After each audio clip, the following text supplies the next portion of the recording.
Before we dive into today's episode, I have something truly special to share. Next September, I'll be leading an intimate women's retreat through the south of France and northern Italy, and you're invited. Picture this: mornings exploring the colorful markets of the French Riviera, afternoons sipping wine, and a hotel view with golden Mediterranean sunsets. Whether you love photography, food, or just want to reconnect with your playful creative self, this trip is designed for you. Spots are limited, so if all this sounds like your kind of adventure, please visit tourwithabsolutely.com and look for the tour France and Italy with Crystal. You can also send me a message or check out the show notes.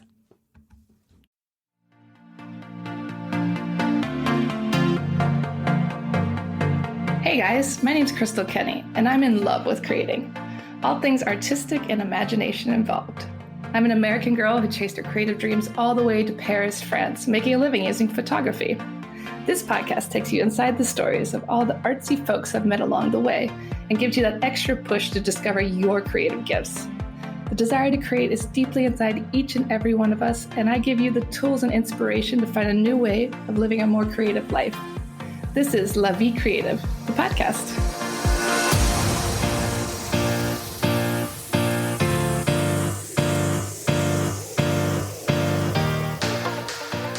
Welcome to the show, Sunni. How are you today?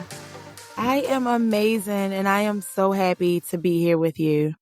I'm so happy to finally speak with you. You're an author, a speaker, a mindset coach. I mean, you've got a lot going on, and I think listeners could learn a lot from you. But talk a little bit about where you're from and your background, how you got into mindset coaching. Yeah, so I'm originally from Baltimore, Maryland, and it was such a journey to get to California. It was always a dream of mine. And it's so funny because I was always surrounded around not a lot of possibilities. I didn't really see anyone doing anything creative, and I was in such an environment, and I've always just been searching for so much more. And I thought one day, is it possible? Is it possible that I could actually not work a 9 to 5? That I could actually make my own money and do things my own way in my own life. And so, yes, I took that jump, and luckily the parachute opened, and I've been a creative being ever since. And what a journey it's been, coming from Baltimore to California, working full-time, running your own business.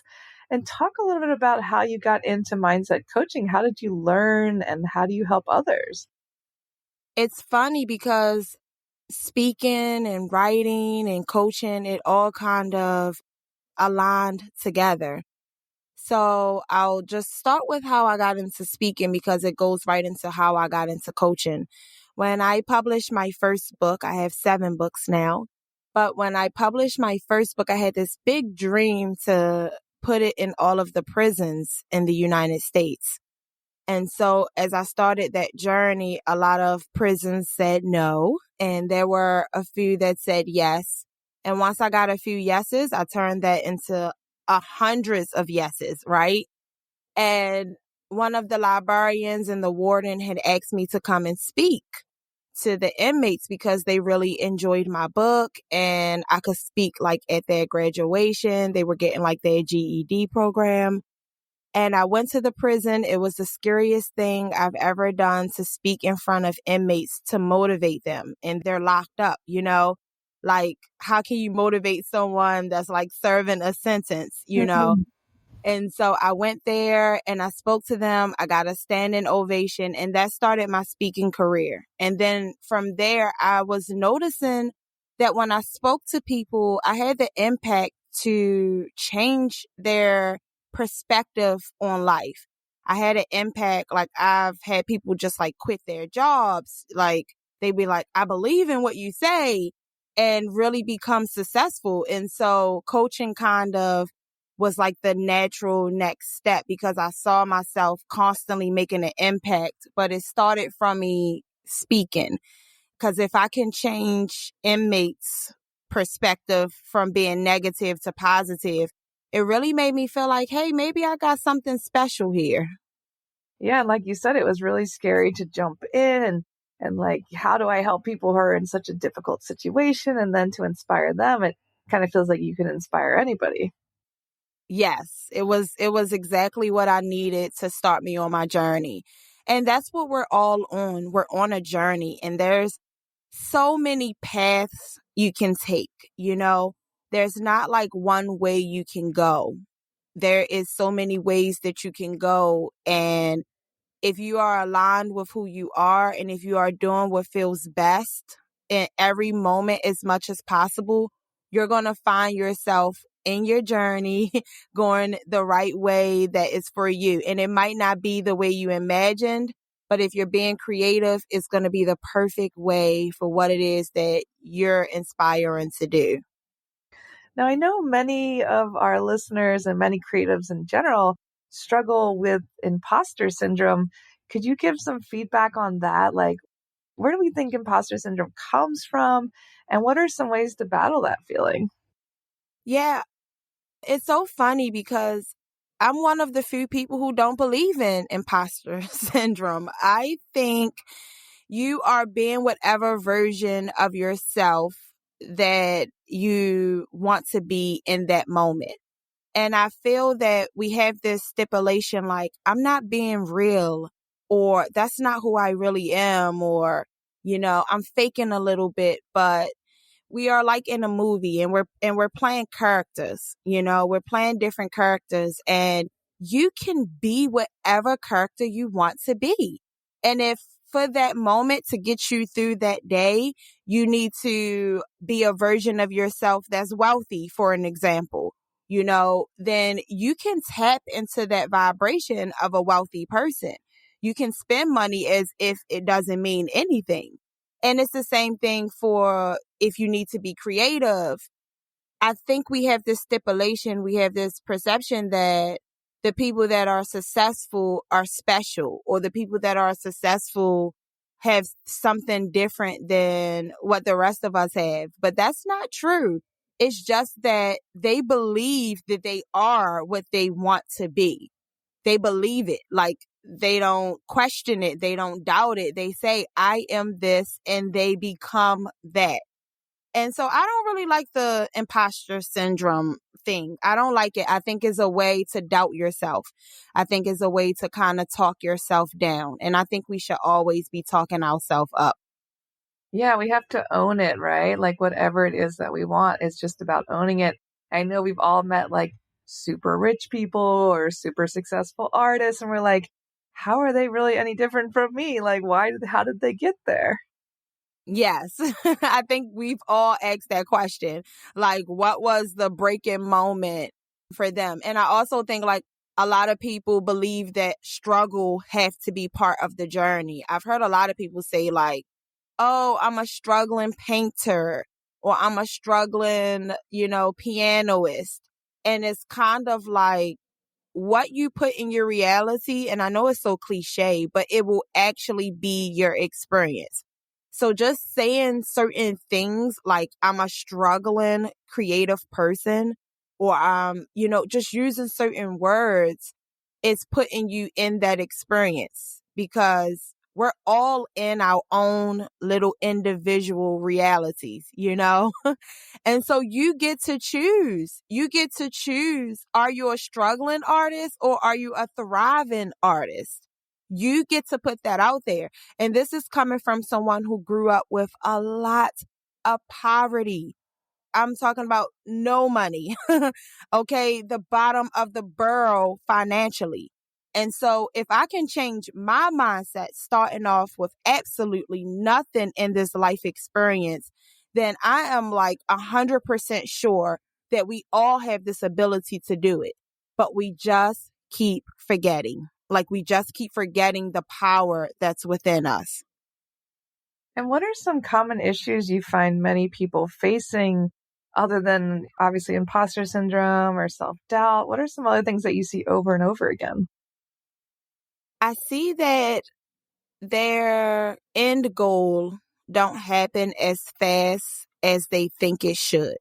And that can be a bit depressing. It can be like a letdown. It can feel like failure, impatient before their moment come. And I think also people have this image in their mind. If I do this and do that, I'll have the next Amazon company, or I'll do this or I'll do that. And it requires dedication. And it's not just action. It's a full program of thinking what you want, being on the vibration of what you want, and then applying action for what you want. It's not just work, work, work, work, work, because we know many workers who make like $10 an hour and is going nowhere. We know people who build railroads and work really hard and don't make any money. So it's not about action. It's about the process of doing action, mental clarity on what it is you want, and believing in yourself, even when you have no proof that it can happen, but you have proof that it happened for someone else. And that's what I would leave to motivate people. Like, use the proof that it has happened to others. Use that as motivation. Like, oh, well, it happened to them, so I know it's possible. Take yourself out of the how and why into the it can happen. It's totally possible that can happen. I completely agree. And like you said, we know a lot of people that work really hard and they're making $10 an hour. So it's a matter of combining that mental capacity too. And also, what you tell yourself it's going to be hard. You tell yourself you're going to have to work incredible hours, and that's what it will be as well. It's all that reality. And talk a little bit about how you help people break through their limiting beliefs, because there's so many people who have limiting beliefs. I mean, myself included, we all go through that. How do we break through that? This is not going to be your traditional answer, but one of the first things I do with clients is I have them get to know them. A lot of people don't even know themselves, and they don't know what they want, and they don't know why they are waking up, going on the journey they're going on. They think like maybe because I want to buy a house, or, I'm following what society says. I must have a family because they said so. Like, a lot of people really don't even know what they want out of this experience. And this experience is so short. I mean, we here for, if we live a very healthy life, I guess we can get 100 out of it. Maybe we can squeeze 100 years out of this experience. And so some people are waking up every day without any ambition for what they actually want. So one of the first steps that I have people do is talk to themselves. And they feel uncomfortable. It's a very uncomfortable thing for people to, they're like, why would I talk to myself? I'm used to getting advice from other people, but other people aren't creating your reality. You are. And so you need to talk to yourself. And so I'll give you a prime example of how I have them talk to myself. Just check in. It's the morning time. You just woke up, you just brush your teeth, you putting on some makeup, and then you just look at yourself and say, how do I feel? How do I feel? Do I feel eager to start this day? Do I need to journal? Do I need to sit down for a moment? What is it that I want out of this day? What would make this day perfect for me? And if to start your day is to start by going to Starbucks first, then make sure you get out the house fast enough to do that, because it's those little moments that put you on the frequency of who you really are. And so actually asking yourself, what do I want? Like, what do I want in this moment? What do I want? Is the beginning of breaking the limiting beliefs. And it's a process because they are instilled in us since we were children. But you have to question everything. And that question that it should always be is, what do I want? If someone is pressuring you to do something, ask yourself, slow down, and just do it internally. Of course, you wouldn't say it out loud, but just ask yourself internally, what do I want? How does this feel for me? Do this feel like my highest being? Do this feel like my highest calling in this moment? Could I be doing something better with my time? And just making those little changes can really transform you. Like, you will wake up 1 month later a totally different person, because for an entire month you've been doing what you want to do. I think that's really interesting, just a matter of checking in with ourselves, because like you said, we just kind of disconnect. And then I'm sure you talk about this in your book, Society versus You. It's like, is this what I actually want? Or is this what I think looks good to other people? What looks good to society? And it's really hard to break that down. I guess it's like what you said, it's doing these little check ins for at least a month to really break that barrier. Yes. Now, far as Society versus You, that book came about because I was miserable, but I was doing things society way. I was the soccer mom. I was this. I worked the job. I worked overtime. I had the nice condo and I was working myself insane. I was extremely unhappy. I was in a little cubicle, miserable. I was just always sitting there at the desk looking at the clock, waiting to be free is what it felt like every day going to work. Like, when am I free? When can I get out of here? And so one day I just came home from work and I just sat there and I said, yeah, what do you want? Like, forget about what society says, like how you should be living this life. Like, what do you want? And I wanted to never go in that cubicle again. I had put my notice in that day. I wanted to never, ever sit at that desk for 8 hours or 10 hours ever again.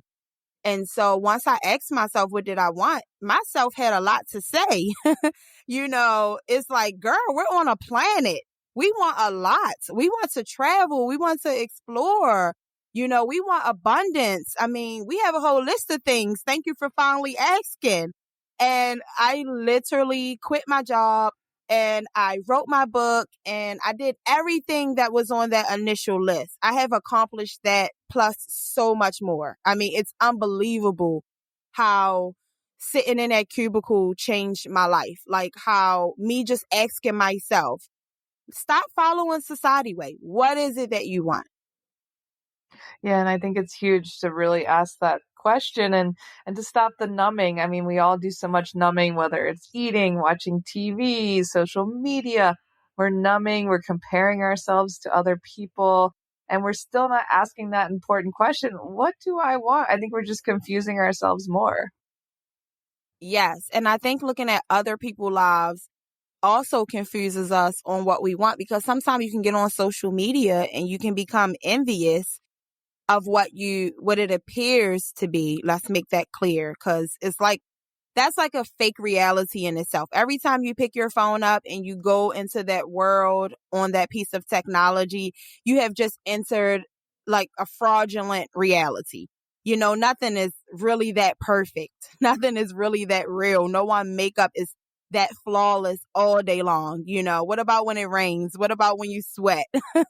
Like everything is just perceived to be that way. And I think as a human race, we are really struggling and no one is talking about it. No one is talking about the comparing. I don't think it's normal to compare yourself as much as we have over the last 5 years.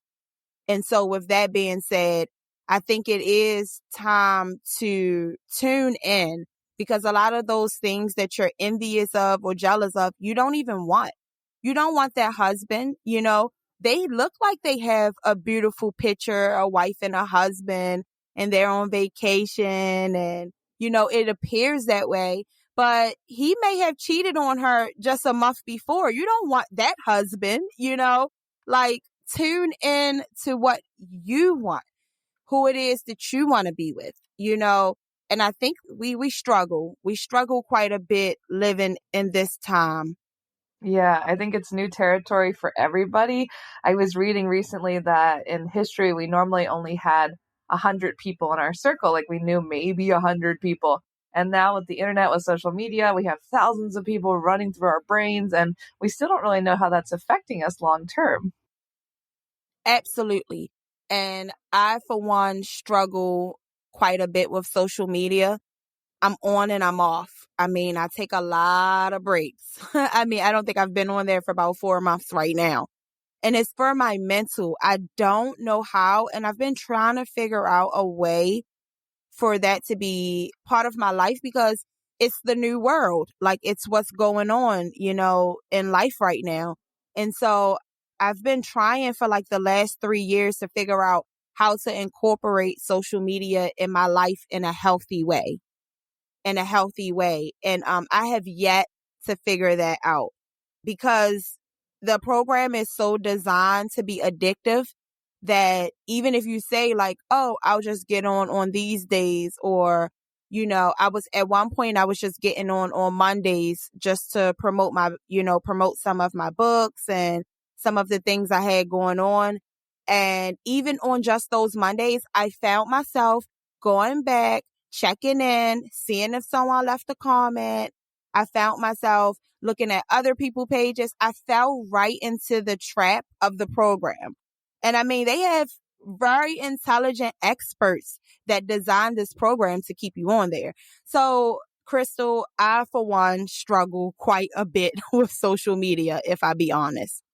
I think you're not alone. I think so many people do, and we just lose hours and hours of our life on there, and we don't really know the long-term effects yet. So I think it's great for people to take breaks. And I know another thing that you help your clients do is build unshakable confidence and self-esteem. Talk about some of the ways you help people do that. Well, self-esteem is this illusion of self, right? This illusion of physical self is often misperceived because it feels like things are happening to you.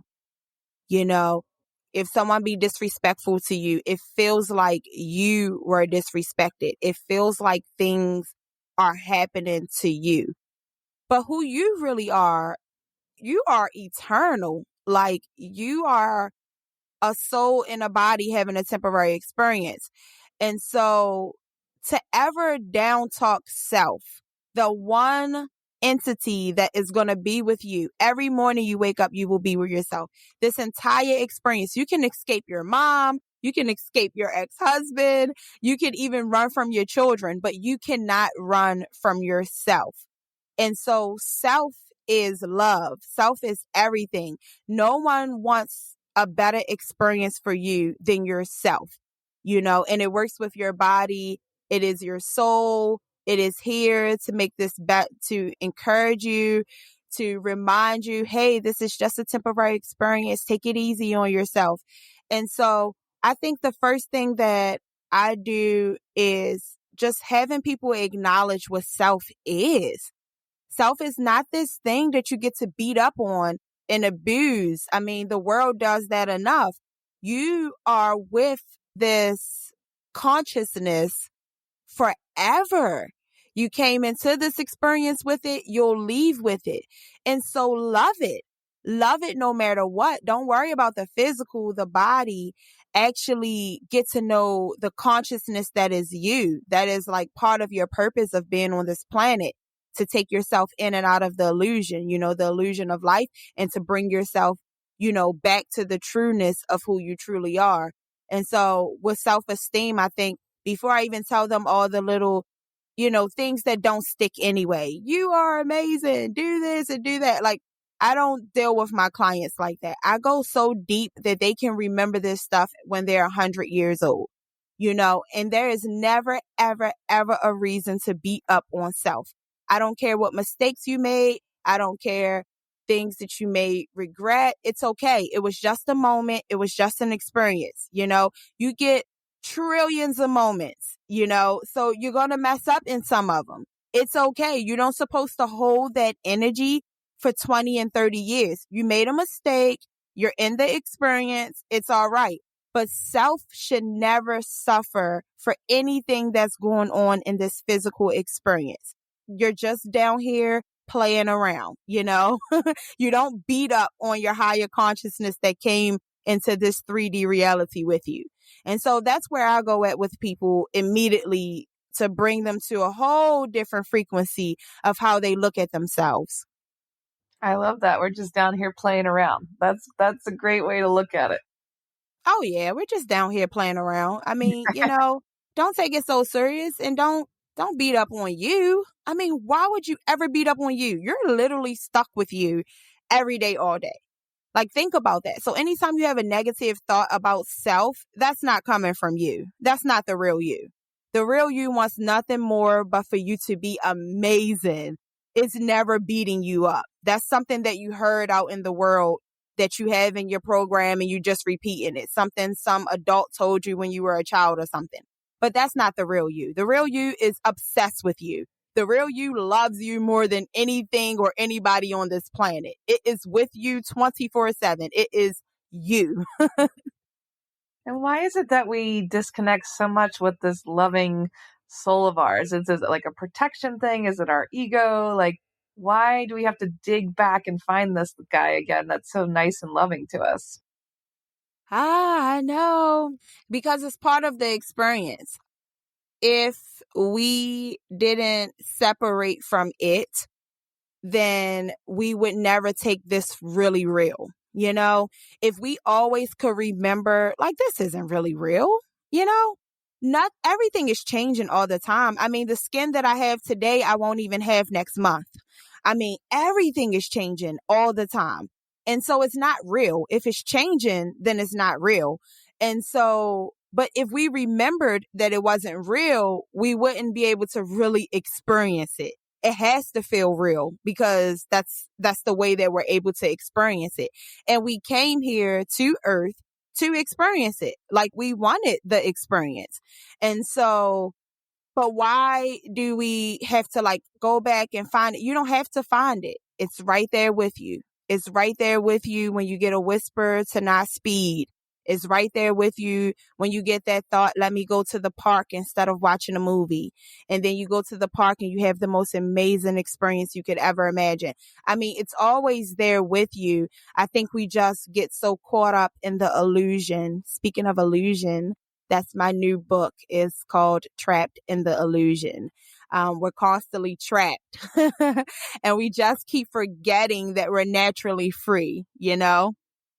I love that. That's going to be another great book. I mean, this is going to be book number 8. Yes. Wow. Oh my goodness. And how would you define creativity in your own words?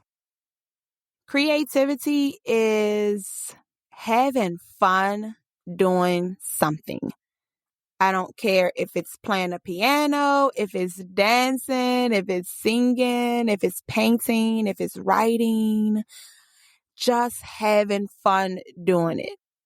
The excitement of doing something creative. We are creative beings. We created everything you see on this planet. Every car you get in, every remote control, cell phone, book, furniture, it was all created with someone's mind. We are creative beings.